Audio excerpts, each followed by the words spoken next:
Por que alguém tem apendicite aguda? Por que um apêndice normal se torna inflamado? A gente tem que lembrar que o apêndice é um órgão, é uma víscera oca.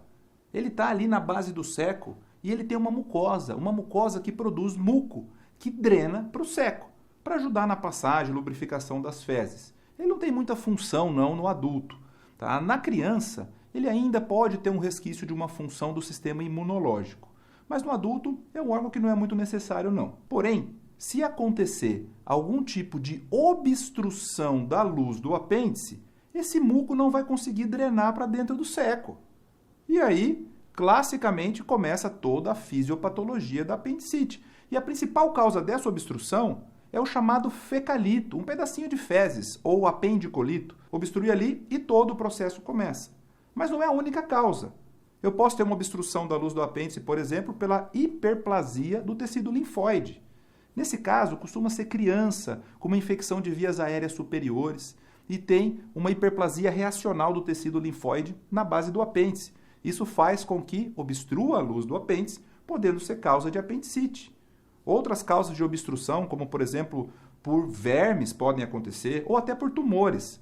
Lembrando que o apêndice, apesar de fazer parte do cólon, ele tem adenocarcinoma também como cólon, mas o tumor mais comum do apêndice é o chamado tumor carcinoide. Se um tumorzinho obstruir a luz, ele vai causar apendicite.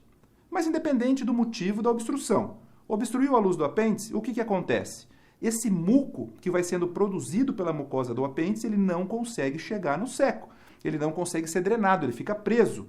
Logo, o apêndice vai distendendo cada vez mais, ele vai ficando edemaciado. Além disso, a gente tem uma proliferação bacteriana normal ali dentro.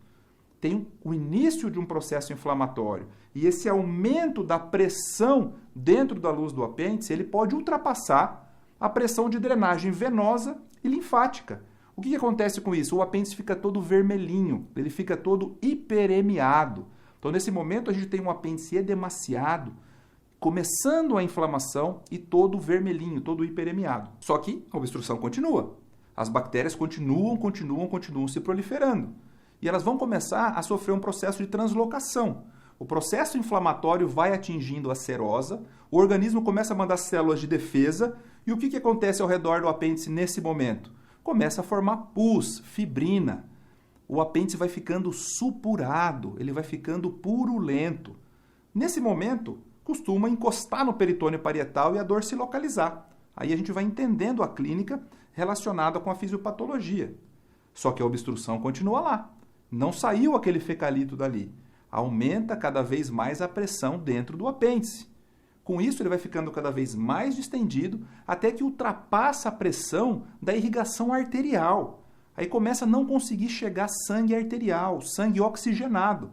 Qual a consequência disso? As células vão começar a morrer. Eu tenho necrose, eu tenho isquemia, eu tenho gangrena. E a parte que sofre primeiro, qual que é? É a parte mais longe da vascularização.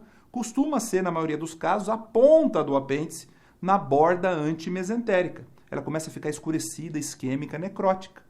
Mas a obstrução continua lá.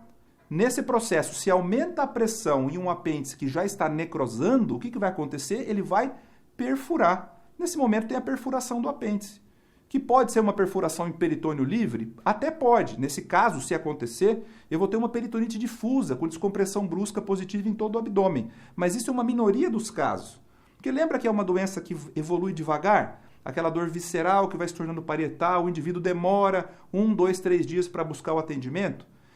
Nisso, o nosso organismo tem tempo de ir lá bloquear o processo. Então o grandiomento vai lá e bloqueia, o delgado vai lá e bloqueia, e costuma haver uma perfuração dentro deste bloqueio. A gente chama de perfuração bloqueada. Por isso que a apendicite não costuma dar, na maioria das vezes, peritonite difusa. Ela dá uma peritonite mais localizada. E esse bloqueio vai formar um plastrão, que pode até formar um abscesso localizado nessa região.